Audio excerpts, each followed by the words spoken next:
Muito bom dia, amigos, amigas da região Cerrado Mineiro. É uma satisfação poder estar novamente, mais uma vez, com vocês aqui na FiniCafé, evento que eu aprendi a frequentar, evento que eu aprendi a admirar, gostar, principalmente por duas razões. Uma é uma oportunidade de rever os amigos, amigos como o presidente Cláudio, como o Serginho, como o Erivaldo, ver pessoas como o Bartolo, como o Fazuoli, a Ivonete, como vai? Tudo bem? E pela oportunidade de a gente encontrar com vocês mais conhecimento. Eu diria, enquanto as pessoas se cumprimentam, que esse é o espírito da união que o Serginho prega entre todos os setores. E queria aproveitar, inclusive, a presença do prefeito e do deputado Lafayette para fazer, assim como o Sérgio fez, uma manifestação contra a cobrança de mais imposto, o IPVA sobre tratores. Eu também chamar a atenção sobre um risco que o café corre, que é, eventualmente, a tesoura do governo federal, buscando reduzir o déficit fiscal, retirar a desoneração do PIS e COFINS da cesta básica, coisa que foi conquistada há cerca de 1 ano e meio atrás, e o café é um dos produtos cujo PIS e COFINS foi desonerado, reduzindo o preço do produto para o consumidor, sem afetar o custo para o preço de venda do produtor. Portanto, uma conquista importante e que, nesse período de cortes e reduções e eliminação de desonerações, corre o risco. Então, aqueles que puderem, com a sua influência política, fazer com que isso não seja alvo do governo federal, seria uma conquista importante, a manutenção de uma conquista importante. O presidente Cláudio me pediu para vir falar com vocês sobre o consumo interno de café no Brasil. Um tema que já é hoje de conhecimento de muitos de vocês, e a minha intenção é trazer um pouco mais de informação atualizada sobre como está esse setor, que é o setor industrial de café, que é parceiro da produção, e esse é o espírito da FiniCafé. O presidente Cláudio e o Serginho evidenciaram isso, a importância de trabalharmos em conjunto, unidos, para valorizar o nosso negócio, que é um negócio comum, o café e a nossa atividade. Quero fazer também uma atualização de algumas informações sobre como está mudando o perfil do consumo e o perfil do consumidor brasileiro de café nesses últimos tempos. Uma coisa interessante é lembrar que nós temos, os brasileiros, habitualmente, uma memória um pouco curta e talvez uma mania de valorizarmos menos do que devemos as conquistas que nós conseguimos fazer. Falo isso porque há cerca de 25 anos atrás, 25 anos não é muito tempo, é pouco tempo, falar de café de qualidade no Brasil era absolutamente alguma coisa desconhecida. A cafeicultura de vocês, há 24, 23, 25 anos atrás, seguramente era completamente diferente do que ela é hoje. Falar de uma irrigação avançada, como existe hoje aqui, em 100% das propriedades, era absolutamente alguma coisa marciana, não era desse planeta. E olhem hoje o que é a cafeicultura brasileira, o que é o avanço da tecnologia, os avanços que a Embrapa, especialmente, tem conseguido. Gabriel estava falando da nova linha de pesquisas da Embrapa, descobrindo, inclusive, componentes no café que podem ter uso farmacológico extremamente importante. Quer dizer, inovação chegando ao café com toda a força. Há 25 anos atrás, se falar de consumo de cafés tipo gourmet, cafés diferenciados, especiais, era, às vezes, desafiar o produtor com uma proposta de trabalho e de boas práticas que eles simplesmente não conheciam. Eu lembro que, em 1997, 98, na Câmara Setorial de Café de São Paulo, numa reunião de produtores em Marília, o Dr. Aldir Alves Teixeira, que vocês conhecem bem, junto com outros companheiros da produção, falavam para o auditório, que era constituído por produtores, na sua grande maioria, sobre a necessidade de colher na hora certa. Esse é um conceito que hoje ninguém se preocupa mais, porque vocês colhem na hora certa. Colher com menos quantidade de verdes e assim por diante. E um dos companheiros, depois, terminada a apresentação, produtor, conhecido na região, com toda a sinceridade, sem maldade nenhuma, falou: mas vocês vieram aqui ensinar a missa para o padre? Eu faço isso há dezenas de anos, minha família fazia assim, como é que vocês querem ensinar como é que a gente vai trabalhar? Sem maldade. Mas era a realidade da cafeicultura daquela época, diferente completamente dos avanços que se conseguiram hoje. O mundo hoje deve consumir em 2014 alguma coisa como 150 milhões de sacas de café. O mundo consome a cada ano 3,2, 3,3 milhões de sacas a mais. Isso em 10 anos vai representar 35 milhões de sacas a mais do que se produz hoje. Portanto, isso em princípio responde uma dúvida que todos nós temos. O café ainda é um bom negócio? Vai continuar sendo um bom negócio? Ele vai continuar sendo um negócio de demanda firme no mundo e no Brasil. E isso tem tido resposta de vocês, produtores, e dos nossos exportadores. Nós batemos recorde de exportação no ano passado. Exportamos 33 milhões de sacas de café em grão cru, mais o solúvel, dando quase 37 milhões de sacas de café. Um recorde histórico, num ano difícil, num ano problemático. Mas isso mostra que o nosso produtor está pronto para oferecer o café que o mundo precisa, e os nossos exportadores também, e por que não a nossa indústria de solúvel, e numa escala menor de exportação, bem menor, a indústria de café torrado e moído. Não exportamos praticamente café torrado e moído. Em compensação, aqui dentro a gente consome 20 milhões de sacas de café. Então, a cafeicultura brasileira tem clientes para mais de 50 milhões de sacas todo ano, como o Serginho disse. E isso me faz acreditar que o negócio do café, com altos e baixos, como todos os negócios, vai continuar, sim, sendo um negócio bom.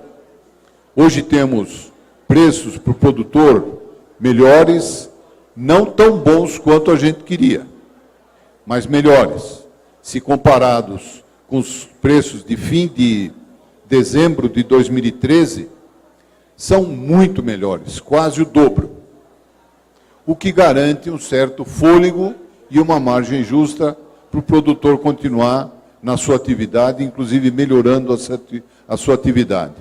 A exportação brasileira, como falei, bateu um recorde histórico ano passado, portanto a exportação vai bem, quando o café vai bem, a exportação vai bem.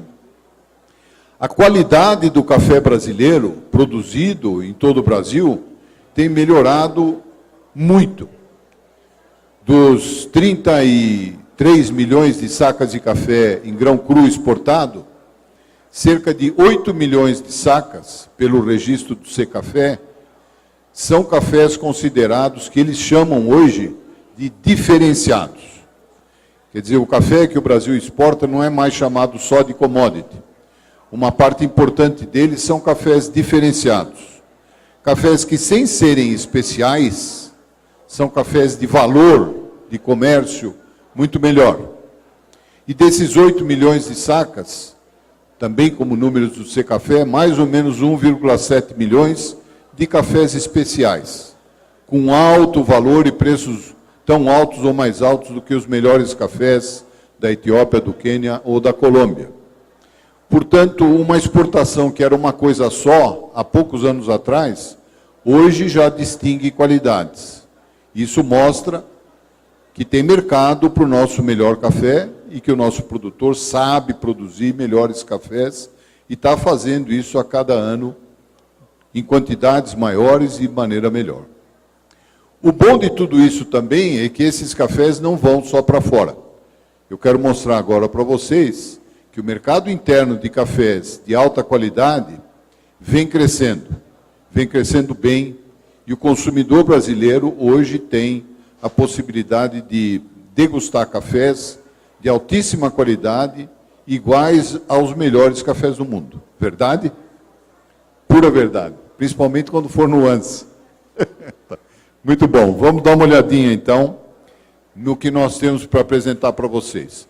Consumo interno de café no Brasil vem crescendo seguidamente desde 1985 e, mesmo tendo dado uma derrapadinha o ano passado, o ano de 2013, ele cresceu nesse ano de 2014 e voltou a crescer cerca de 1,24%, o que significou mais ou menos 330 mil sacas a mais do que tinha consumido no ano anterior.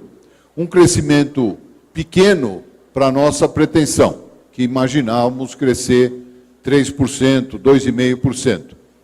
Mas importante num ano em que a economia brasileira não foi bem e vários setores cresceram pouco.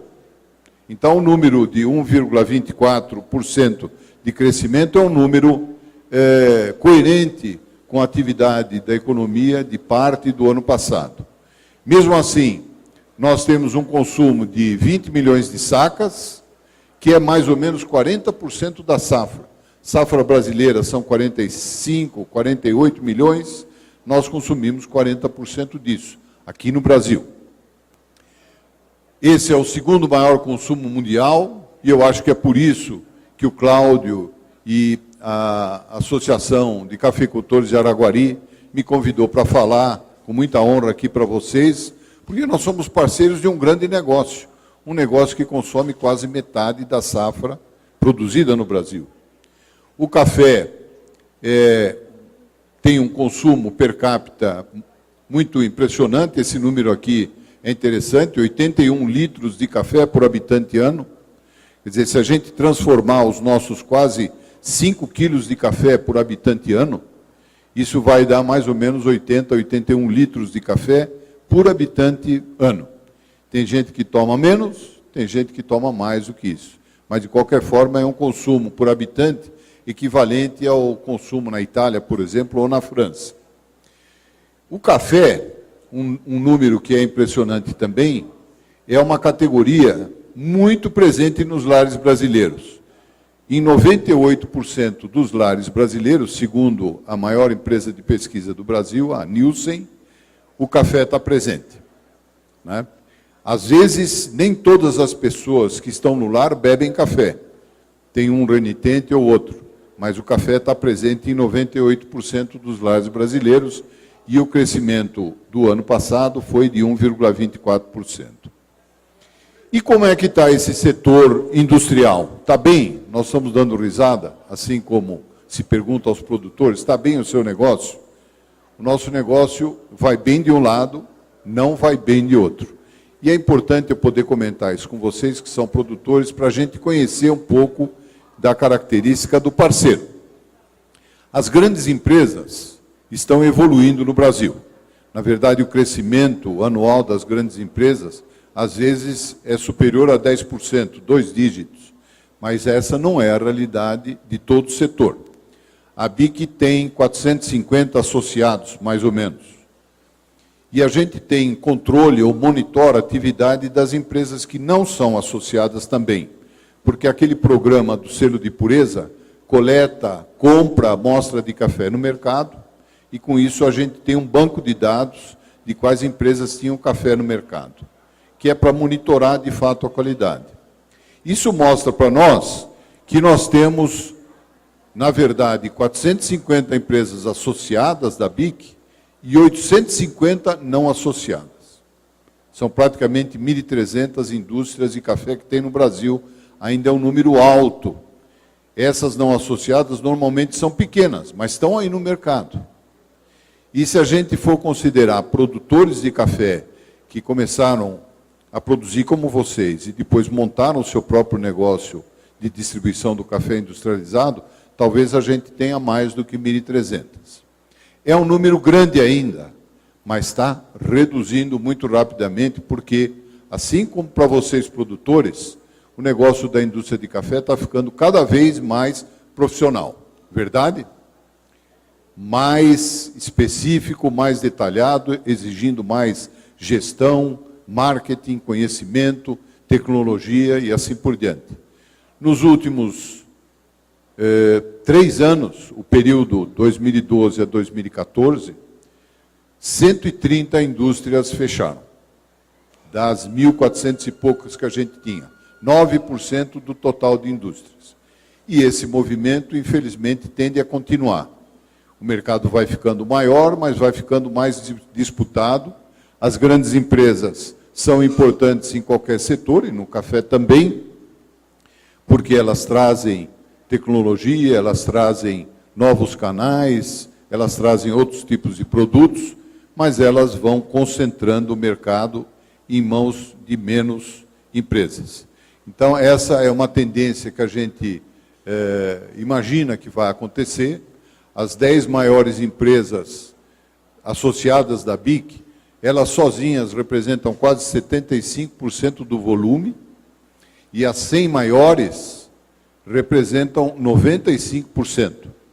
Quer dizer, se nós estamos falando de outras 850, mais 100 e poucas da BIC, 1.000 empresas praticamente representam 5% só do mercado, né? Então, é um mercado que vai crescendo em consolidação e concentração. Enquanto as grandes cresceram, às vezes 2 dígitos, as 100 menores perderam mercado, né? E é por isso que elas fecham, parte delas fecham. O cenário de 2014, o que é que nos afetou durante o ano que passou? O aumento das cotações do grão em 2014 surpreendeu o setor. Aliás, surpreendeu todo mundo, porque o café vinha caindo de preço em 2013 e, de repente, ele disparou sob efeito da seca e das temperaturas altas. Para conhecimento de vocês, uma comparação do aumento médio do preço do café, da saca de café, dados do Ministério, de janeiro a dezembro do ano passado, o arábica aumentou 58% e o conilon aumentou 22%. A realidade agora do conilon não é essa, ele aumentou mais ainda.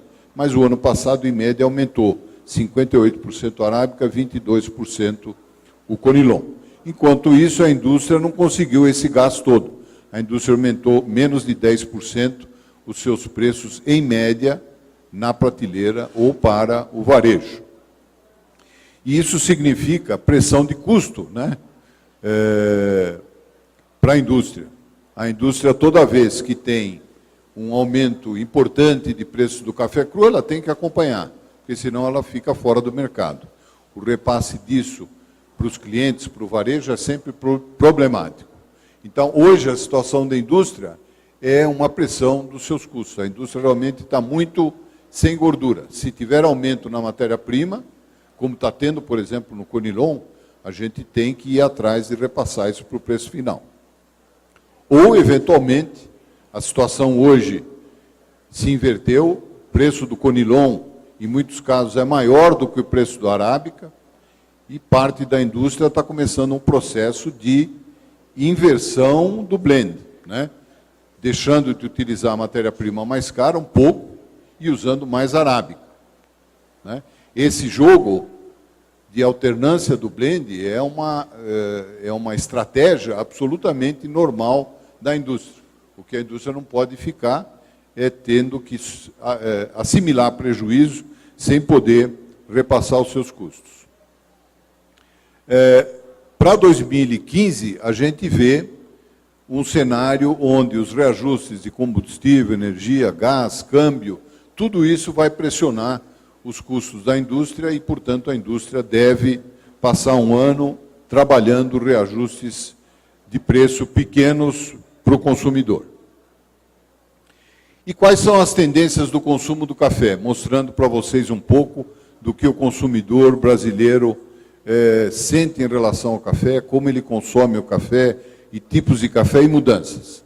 O café tem uma grande presença nos lares, 98, está difícil de enxergar, mas 98,7% dos lares tem café. Os lares compram em média 10 quilos de café por ano, compram em média a cada 21 dias, cada compra leva aproximadamente 500, 600 gramas, e o preço do café médio que os lares gastam em cada compra é cerca de R$ 7,80. Isso é mais ou menos o preço do café por pacote, vamos dizer assim.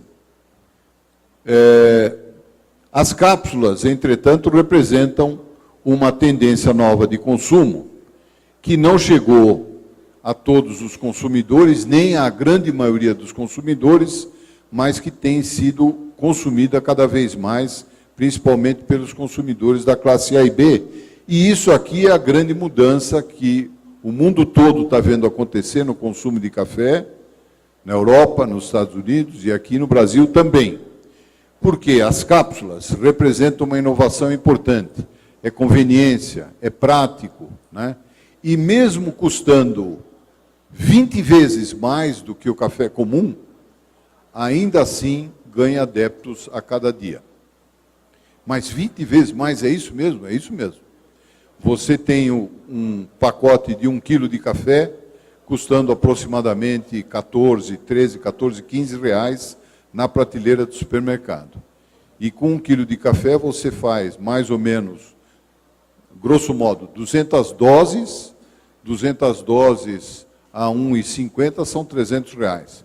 Então nós estamos comparando 300 reais por quilo no café em cápsula, com mais ou menos 14, 15 reais por quilo no café torrado e moído dentro do pacote. É lógico que as cápsulas representam um grande estímulo para investimento das grandes empresas. No mundo todo e aqui no Brasil, isso vai acontecer também, já está acontecendo, o mercado de cápsulas a gente espera que vai crescer. Hoje ele responde por mais ou menos 1,7% a 2% dos lares brasileiros já, principalmente nas classes A e B. A classe A tem, segundo as estatísticas, mais ou menos 8,5 milhões de pessoas. Então, estar presente na classe A dá sustentação a negócios importantes, como, por exemplo, cápsula, onde os preços se destacaram do tradicional preço por quilo para um preço por dose que a pessoa não sente pagar. Né? Você toma uma cápsula por R$ 1,50, gosta do café, porque normalmente são produtos de melhor qualidade, e não reclama do preço que pagou. Então, as grandes empresas, esse é um negócio que será sempre dominado pelas grandes empresas. Aqui no Brasil a gente vê a Nestlé liderando o Dolce Gusto, né? Que é uma experiência muito interessante, de café, ou de café com leite, ou de cappuccino, pronto, quer dizer, a máquina faz a bebida quente de vários tipos, ou do Nespresso, que faz basicamente expresso, ou de uma empresa brasileira, o Três Corações, que entrou com muita competência e grandes investimentos, fazendo a cápsula 3, só que aí de uma forma diferente. E aí é interessante observar essa mudança. O Nespresso introduziu a cápsula de café expresso. Tem lá 12, 13, 14 blends diferentes, mas todos são de café expresso. O 3, assim como o Dolce Gusto, são máquinas multibebidas.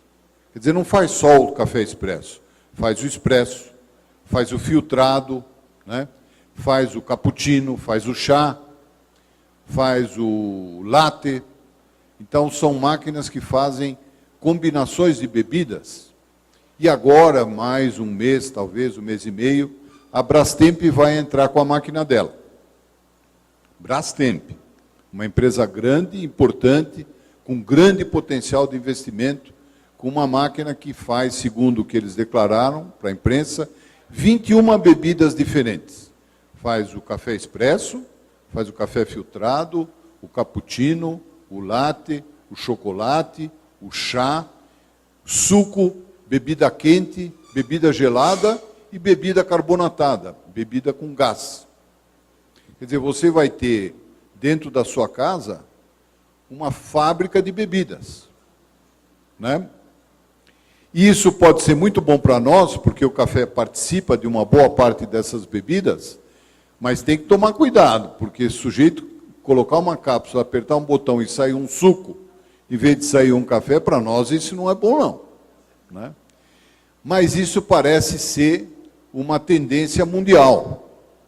A Coca-Cola fez um acordo comercial com uma empresa americana que domina o mercado americano de cápsulas, que chama Green Mountain Coffee, e eles estão desenvolvendo uma cápsula para você produzir a Coca-Cola gelada e com gás na máquina da sua casa, né? Não é mais o litrinho, não é a lata, vai ser a cápsula de Coca-Cola. Então, o mundo das bebidas está sofrendo uma revolução importante. Aí você deve estar perguntando, e o que é que o meu negócio de café tem a ver com isso, né? Tem a ver. Tem a ver principalmente porque todos esses sistemas de cápsula, todos, exigem café de melhor qualidade. Tem alguém aqui, bom, tem vários companheiros que eu estou vendo aqui que conhecem a indústria de café e sabem disso. Os cafés preparados, vamos dizer, mesmo um tipo 6, uma bica, etc., não é exatamente o tipo de café que vai servir nesses modelos de cápsula. Porque pelo tipo de extração, a extração com uma pressão muito mais elevada, em pouco tempo, tira do café, do produto final, coisa boa, se ele for um grão bom. Ou tira coisa muito ruim, se ele for um grão meia boca. O que eu quero dizer com isso? Que os cafés de melhor qualidade, né, os diferenciados, os gourmet ou os especiais, tendem a ter um mercado futuro, próximo, ampliado. Acho que vocês vão sentir uma demanda maior, uma procura maior pelos seus cafés melhores, o que pode significar uma oportunidade de preços melhores para o produtor de cafés de melhor qualidade, por causa do avanço desses modelos de monodose, né? Isso é bom. Isso é bom porque significa a possibilidade do seu investimento em qualidade ser recompensado. Agora um mapa do Brasil, não sei se dá para enxergar, que é uma coisa interessante, eu estava comentando com o Nivaldo. Esse é o mapa do Brasil mostrando aonde tem crescido o consumo de café. E tem ali em cima uma conclusão, não consigo apontar isso. Interessante, ali, ó. Nordeste, Sul e Centro-Oeste são as áreas onde o consumo de café mais cresce. Mas no Nordeste, calorão, pois é lá mesmo que o consumo de café tem crescido mais. Por conta de ser uma bebida tradicional, talvez por conta de que eles lá estão acostumados com calor, para nós é calor insuportável, para eles não, mas principalmente porque melhorou a renda da população do Nordeste ou do Centro-Oeste. Tem uma outra pesquisa interessante que mostra que no Nordeste tem aumentado o número de cafeteiras elétricas que têm sido vendidas. E qual é a relação disso? É que muitos nordestinos estão deixando de tomar o café coado no coador de pano, que era o tradicional, né, baratinho, que depois de algum tempo faz um café ruim, né, cheio de gosto de antigo, e estão passando a usar a cafeteira elétrica, que aqui no Sudeste, né, no Sul, a gente está até deixando de usar uma parte da população, dos consumidores, para máquinas de cápsula ou outros sistemas, né, os sistemas de café filtrado mais avançados, né.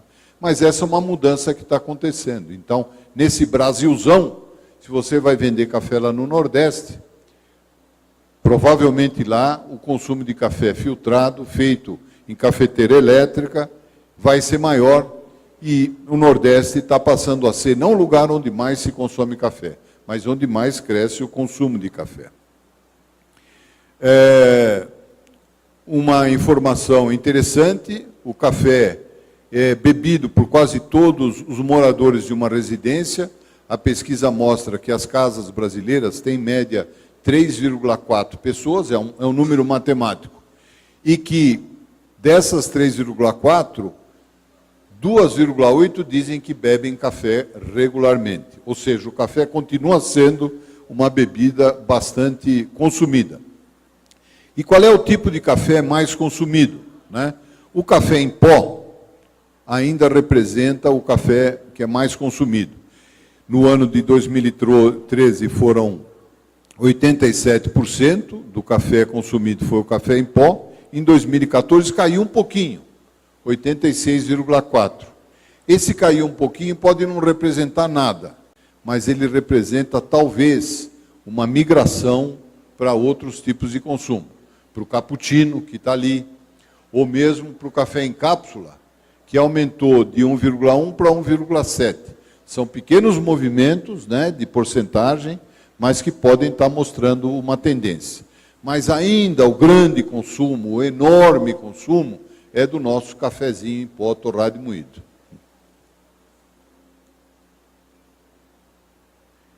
Em volume, em valor, entretanto, o café torrado e moído subiu pouquinho pela pesquisa da Nielsen, mas olha quanto subiu em valor o faturamento do setor de cápsulas.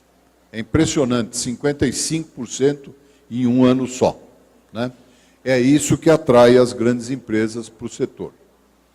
A BIC, o que é que a BIC tem feito no meio disso tudo?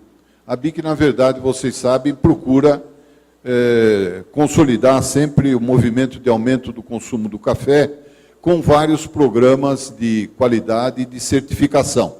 Mas o que a BIC fez de importante no ano que passou foi um investimento dela própria, com recursos dela, pequenos, 2 milhões de reais, numa campanha de marketing que valorizou um atributo básico, que é a pureza do café, que é um dos nossos programas, o mais antigo, o patrimônio, vamos dizer, mais importante da BIC, como programa de certificação, e a gente utilizou imagens na campanha. Essas são duas das imagens da campanha, para cartaz, para revista, para televisão, né, que mostra a pureza aliada a sentimentos de proximidade, de amor, de carinho, né? Quer dizer, a pureza não só do café, mas a pureza de outros atributos associados ao café.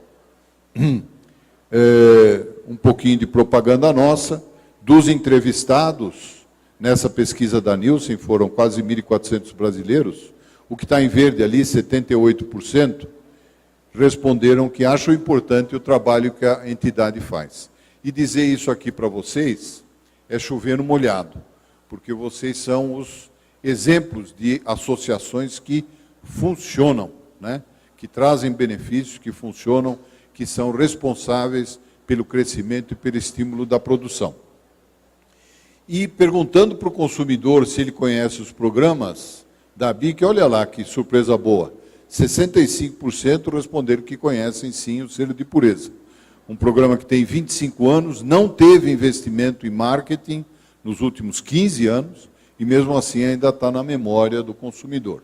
Ou o programa de qualidade do café, que esse sim é um programa mais novo e mais difícil, porque ele monitora, avalia, certifica a qualidade da bebida do café, conforme o consumidor consome. 34% conhecem esse programa. A forma de preparo do café, como nós falamos aqui, está mudando, né? Não só do expresso, mas das formas de tomar um café filtrado, feito dose a dose. Tomei hoje um café filtrado aqui, no Anse, desculpem falar, mas é porque estava muito gostoso, né? Quer dizer, nós crescemos no consumo de expresso sem abandonar a forma de preparar o café no coador. E ao contrário, isso passou para o mundo todo, né? Estados Unidos, Europa, Japão, fazem o cafezinho do jeito brasileiro. Classe A é importante como consumidora, 8 milhões e meio de brasileiros, e vejam aqui, 29% dos entrevistados da classe A disseram que tem em casa máquinas de cápsula de café.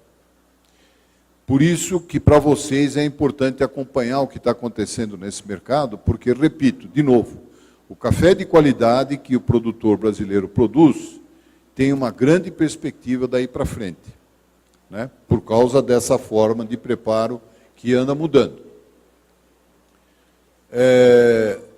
Muito se fala sobre qualidade do café, o que o consumidor sente, etc. Tem gente que gosta de interpretar o que o consumidor sente sem muitas vezes ter feito nenhuma pesquisa junto com os consumidores. Isso tem bastante, né, Serginho? Tem muito. Palpiteiro tem sempre muito. Isso aqui é uma pesquisa com os consumidores, perguntando como é que ele define o que é um café com qualidade. E 36% deles dizem assim, o café tem que ser saboroso, tem que deixar um sabor gostoso na boca. Quer dizer, na verdade, o consumidor não diz eu quero tanto desse tipo de café, tanto daquele, tanto da região tal. O consumidor, a massa de consumidores, não conhece o produto assim, como não conhece o vinho também, como não conhece o uísque também, ele conhece o gosto que fica na boca. Gostoso, agradável, sedoso, isso é um café de qualidade para o consumidor, segundo o que aponta a pesquisa. Ou ele fala ter um aroma agradável quando eu preparo o café. E aroma realmente é sinal de bom café. Café ruim não tem aroma.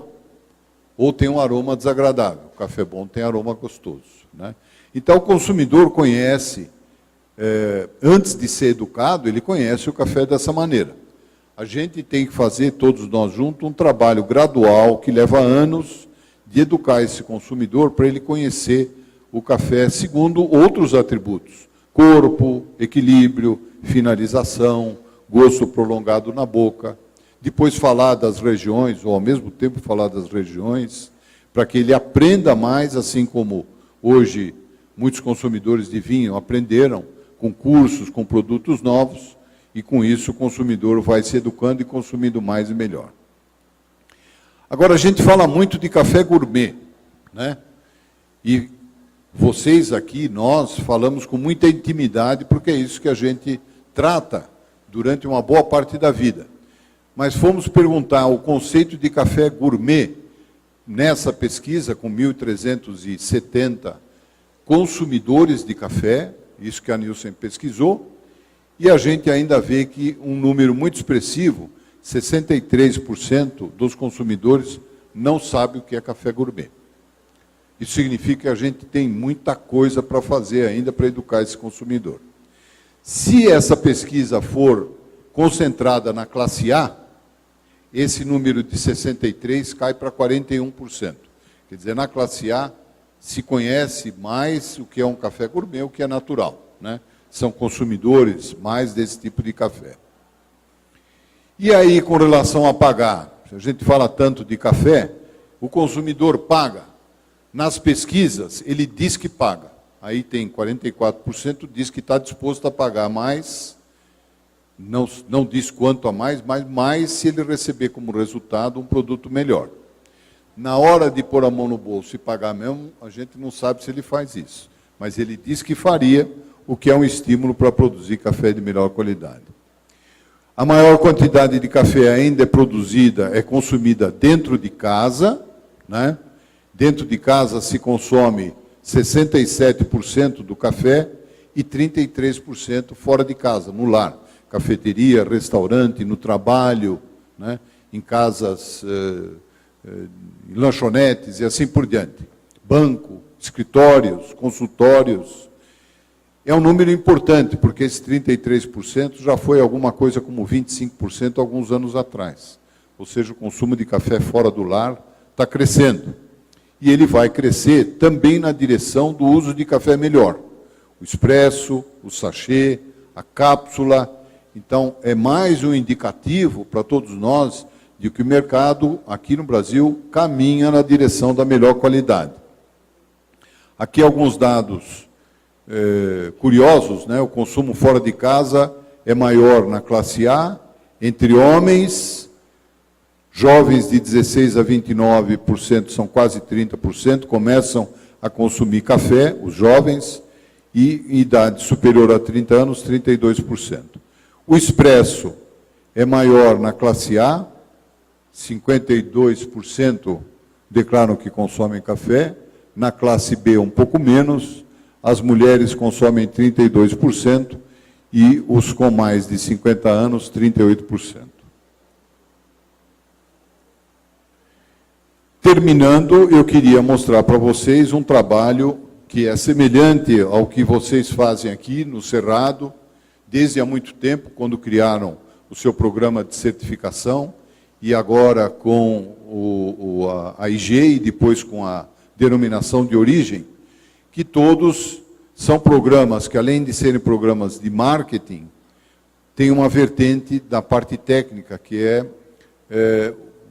a característica de serem programas de qualidade e de certificação. E, para encerrar, queria dizer para vocês uma coisa que, para nós da BIC, é importante. A BIC tem vários programas de qualidade e certificação. Desde o mais antigo, que é o selo de pureza, está ali na pontinha, se eu conseguir apontar, ali, que foi criado há 25 anos atrás e que monitora 1.100 marcas de café. Monitora significa, vai um auditor, compra o café no mercado, manda isso para o laboratório, faz análise de microscopia para ver se o café é puro. Em 3.000 marcas de café todo ano. É um trabalho muito completo, muito extenso, e que tem, na verdade, segurado, ao longo desses anos todos, segurado a fraude para uma quantidade muito pequena, porque o resto é monitorado. Tudo é monitorado, né? Inclusive as que não são associadas. Em 2004, criamos um programa voltado para a qualidade da bebida, que é o que criou os 3 níveis de qualidade que vocês conhecem, o café do dia a dia, aqueles 80 e tantos % consumidos, que é o café tradicional, e tem forma de avaliar isso por avaliação sensorial e laboratórios credenciados e alinhados para fazer isso. Os cafés gourmet, de alta qualidade, e no meio dos dois, uma terceira categoria, que são cafés superiores, melhores do que os tradicionais e muito mais baratos do que os gourmet.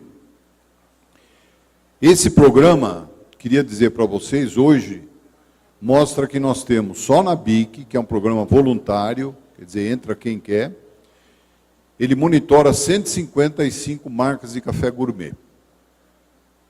Então, se a gente for voltar lá para 25 anos atrás, quando eu falei que não tinha nada parecido na cafeicultura, quantas marcas de café gourmet tinha? Alguém sabe dizer? Nenhuma? Uma? Só tinha ele. Brasileira não tinha nenhuma. Hoje, só num programa da ABIC, que não abrange todas as marcas, tem 156 marcas de café gourmet, que são avaliados por provadores 1 ou 2 vezes por ano, para ver se eles são gourmet mesmo, se as características de qualidade continuam sendo o que está na ficha técnica inicial do produto. Se contar os que estão fora da BIC, nós temos hoje no Brasil, sem dúvida, mais de 250 marcas de café gourmet. Né? Vendem pouco ainda, mas o mercado cresce. O que é mais uma sinalização de que o mercado de café de qualidade vai continuar demandando o produto de vocês. Depois, nós temos um programa aqui que foi lançado junto com o Serginho, né, aqui em Uberlândia, que é um programa de sustentabilidade. Na verdade, a BIC não concede certificação para fazenda nenhuma, para propriedade nenhuma, mas ela estimula com esse programa o industrial comprar 60% do seu blend de cafés sustentáveis, comprovando essa sustentabilidade com a nota fiscal, com a indicação clara de que comprou efetivamente tantas sacas de café sustentável e, com isso, se ganha a possibilidade de utilizar um símbolo de sustentabilidade. Nós lançamos isso aqui com o Cerrado Mineiro em 2007. É um programa que responde a essa demanda crescente do consumidor brasileiro por produto sustentável e é uma prova de que, com um esforço conjunto, às vezes até pequeno, a gente consegue fazer alguma coisa interessante. Hoje, na ABIC, nesse programa aqui, nós temos 50 marcas de cafés diferentes dentro desse programa de sustentabilidade, né? E, para terminar, um programinha interessante, nível mínimo de qualidade, né? Vários de vocês já ouviram eu falar sobre esse programa, talvez aqui mesmo. O nível mínimo de qualidade é uma recomendação de especificação de qualidade para café comprado em licitações, em órgãos públicos. Vamos supor, o prefeito Raul Belém quer comprar o café que vai ser utilizado nos órgãos da prefeitura, escola, posto de saúde e assim por diante. A ABIC recomenda a elaboração de um edital que, além do preço menor, que é lei, né, o café comprado tenha um nível de qualidade mínimo, seja ele tradicional ou superior ou gourmet. E com isso você consegue fornecer para um órgão público um café melhor, cuja qualidade, inclusive, é experimentada, testada depois do fornecimento, né, em laboratório e assim por diante. Isso fez melhorar a qualidade do café nas repartições públicas. Eu acho que alguém que está aqui conhece, na cidade administrativa de Belo Horizonte, onde passam 20 e poucas mil pessoas por dia, o café que é adquirido ali é café gourmet, com nota acima de 7,3 pontos. Né? Então, é um exemplo aqui de Minas Gerais, mostrando como você pode estimular o consumo de produto de melhor qualidade. E é bom isso para nós? É lógico que é bom. É bom para o produtor, porque agrega valor para ele, é bom para a indústria, porque agrega valor também para ela, e é bom para o consumidor, aqueles consumidores, porque eles estão tomando um café de melhor qualidade e mudando o seu hábito de consumo. O exército brasileiro compra café com critério de qualidade, só que não compra um café gourmet, compra um café tradicional com nota 5 pontos. Mas esse é um exemplo que poderia ser seguido pelas prefeituras da região. Como vocês têm um trabalho muito afinado entre todos os organismos, de repente poderia ser sugerido para as prefeituras fazerem como o governo do Estado, comprar café com critério de qualidade, né? É uma forma de estimular o consumo e melhorar o hábito, o gosto do café dos consumidores por um café de melhor qualidade. Finalmente, encerrando, queria dizer que a nossa expectativa para 2015 é otimista. Ao contrário do que está acontecendo, vamos ver se a gente não muda de opinião nos próximos meses, é de crescer o consumo como alguma coisa como 2%, 3%. Adicionar mais 500 a 600 mil sacas no ano no consumo. Mas vai ser um ano de crise, está sendo um ano de crise, né? Mas a crise econômica de 2008, que abalou o Brasil, o mundo todo, não afetou o consumo do café. Serginho sabe disso, né?